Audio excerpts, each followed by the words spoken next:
Welcome back, children, and we continue with lesson 6, Christ's Resurrection, New Life for Us. In the last session, we gathered a lot of facts about Christ's resurrection. And indeed, we are the blessed ones because we believe though we have not seen him. And there are thousands out there who are ready to give up their lives for this faith, for this belief, for they have experienced Jesus personally. The love of the risen Lord is eternal, everlasting, and unconditional. As we read in Isaiah 49 verse 16, "See, I have engraved you on the palms of my hands." People who have been fortunate enough to go to the Holy Land have seen all these places where Jesus was born, the River Jordan where Jesus was baptized, the Sea of Galilee where he preached, the roads where he walked, Golgotha where Jesus was crucified, and the tomb where he was laid and from where he rose victorious. There are many who see Jesus in visions even today. I was watching YouTube last week and I stumbled upon this documentary, Unearthed the Boat of Jesus in the Sea of Galilee in the year 1986. It was unearthed by two brothers who were archaeologists. They always hoped to find a boat in the Sea of Galilee. Now it so happened that in the year 1986, there was a severe drought and the water in the sea had receded drastically. As the two brothers were walking on the shore, they found a few nails which looked quite ancient. They quickly called the authorities, and the authorities came and unearthed the boat. The boat was very fragile, and so now they faced a new challenge of transporting the boat to the new location in one piece. The leader suggested that they would wrap it in fiberglass and coat it with insulating foam. This not just helped it to remain intact, but also helped it to float on the Sea of Galilee so that they could transport it to the required place. There they coated it with wax for almost 12 years and now it is placed in the Allen Galilee Boat Museum. Though there is no direct evidence that the boat was used by Jesus, but the carbon dating revealed that the boat did belong to Jesus' times. And when the brothers discovered it, in spite of the drought, when they approached their vehicle and they tried to contact the authorities, it poured. And they saw a huge rainbow spreading from one end of the sky to the other. And they took this as a sign from heaven. And therefore, the boat is called as Jesus' boat. So events like these strengthen our faith in our risen Lord. So today we will try to dive deeper into our faith and strengthen it through sacred scriptures. For Saint Jerome rightly said, "Ignorance of scriptures is ignorance of Christ." So dear children, we will try and find answers to questions like what happened after Jesus rose from the dead? Why do we say in the creed he descended into hell? What does hell mean in the context of Jesus? Will we have a body like this when we rise again to eternal life? Will this eternal life be like the one we are living today? When will Jesus come again? When will the world end? All these questions, dear children, are central to our faith in life after death and also to living a true Catholic faith here on earth as a disciple of Jesus. It prompts us to say that Jesus is our Lord and that we believe in a living God. So first things first, let's look at the events that followed Jesus' death and resurrection as we recite in the creed or in the I believe. He suffered under Pontius Pilate, was crucified, died and was buried. He descended into dead, or he descended into hell, and on the third day he rose again from the dead. Children, as soon as Jesus gave up his life, his spirit descended into hell. Hell here is a word taken from Hebrew scriptures, because Bible was first written in Hebrew language, where the actual word is Sheol. And Sheol's real translation is the world of the dead. So after Jesus died, his spirit went to the world of the dead. Hell does not mean the hell where those who do not believe in God go. In Jesus' context, here it means the land of the dead. Jesus was fully man and fully divine. And so he died like any other, because he had taken the sins of everyone upon himself. And the wages of sin was death. And so Jesus died, and he went down to the land of the dead. The question arises, why did he go there? Now remember, there were thousands of people, multitude of them, those who were born and died before Jesus. They were kept away from God because of the sin of Adam and Eve, and we were separated from God. Jesus' death liberated all these souls, and once again, through his resurrection, they were risen from the dead and they were reunited to the Father in heaven. After he rose from the dead, he was seen to many, and this great event was witnessed by many and is recorded in the books of history soon after it happened, and was recorded in the scriptures that we may believe. So now we come to our next question.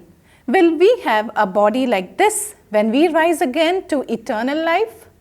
Will this eternal life be like the one we live today?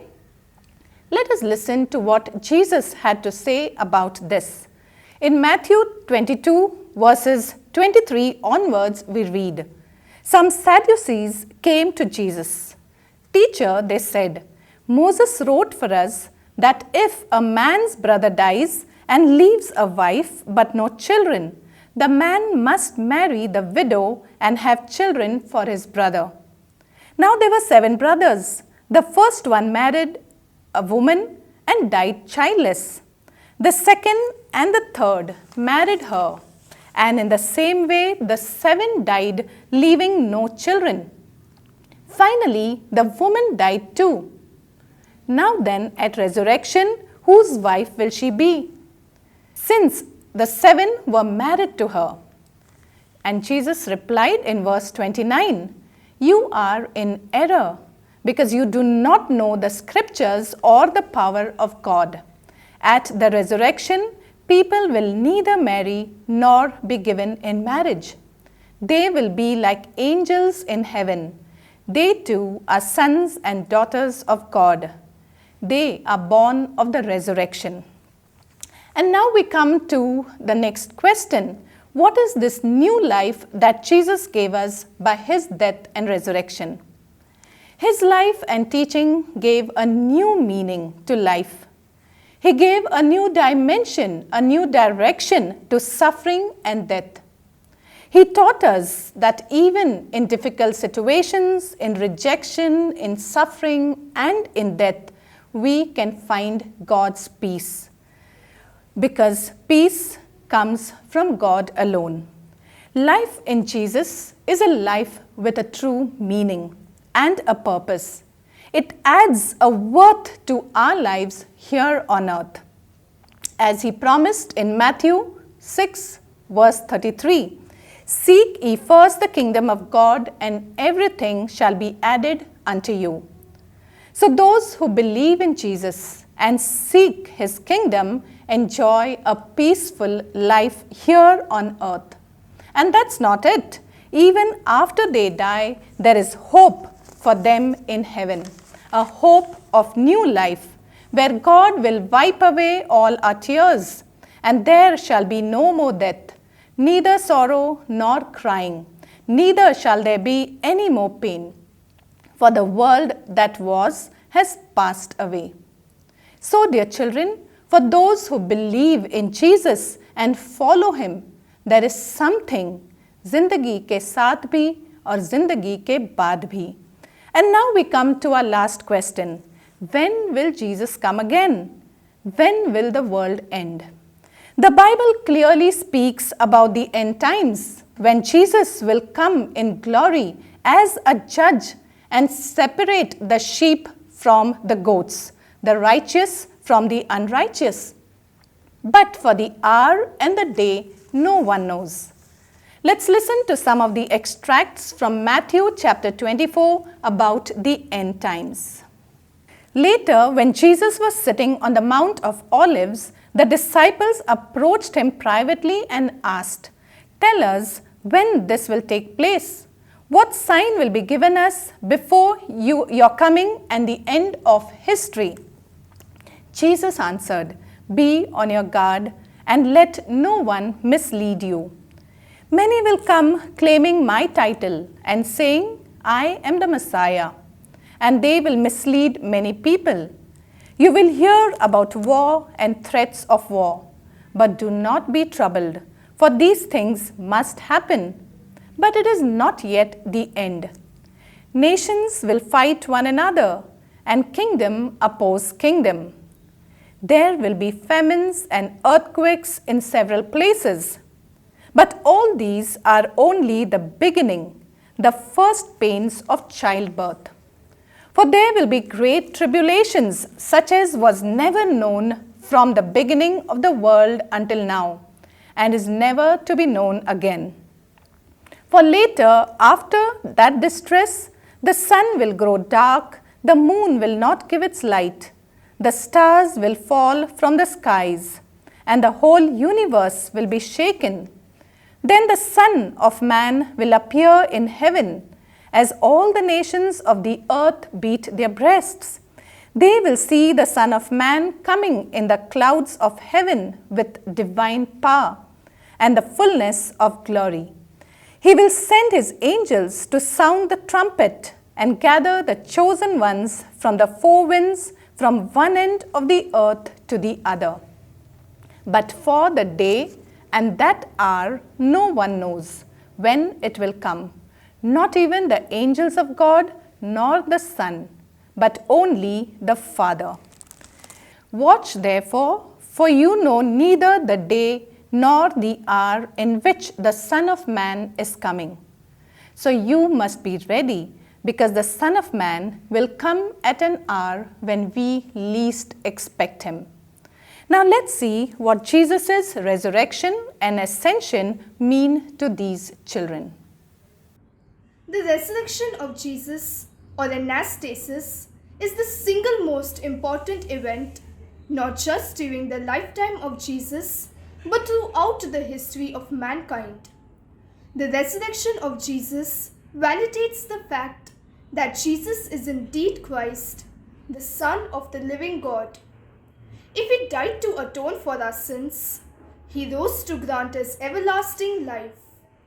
Just as death no longer has power over him, so too we, the believers of Christ, are freed from the shackles of sin and are assured of salvation.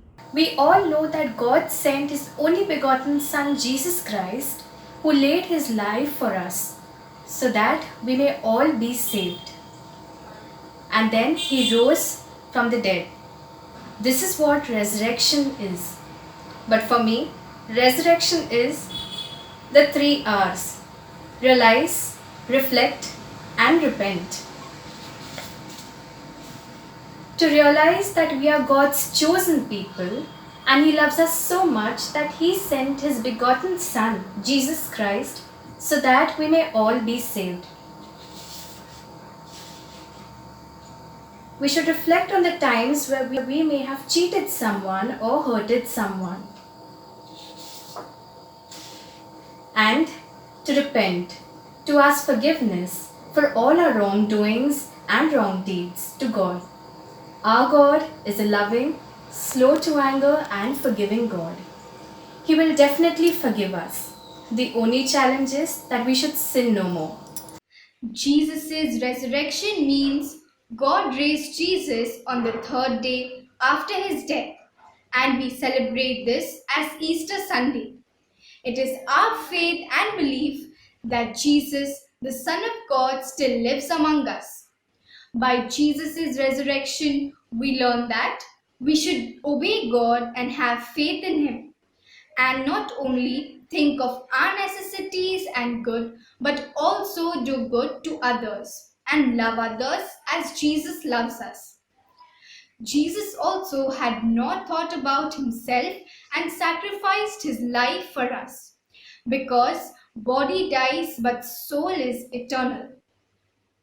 So, dear children, our Jesus' resurrection was God's way of telling man that in Christ we are eternal and in him we live forever. And that there is hope and comfort in just knowing that we believe in a living God. So let not your hearts be troubled, let not your soul be sad. Let us sing along with these children. You can join in the singing.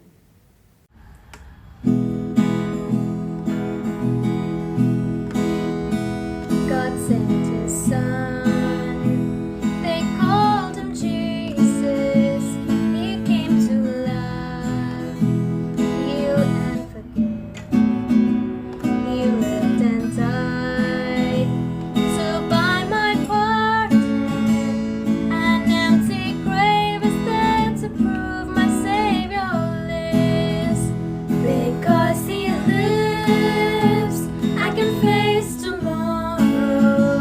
Because he lives, all fear is gone. Because I know he holds the future, and life is worth the living just because he lives. And then one day I'll cross the river, I'll fight life's final war with pain. And then as death gives way to victory, I'll see the lights of glory and I'll know he lives. Because he lives, I can face tomorrow. Because he lives, all fear is gone. Because I know he holds the future, and life is worth the living just because he lives. Because he lives, I can face tomorrow. Because he lives, all fear is gone. Because I know he holds the future, and life is worth the living just because he lives. Yes, dear children, life is worth the living because he lives. And because he lives, we can face tomorrow. God bless you.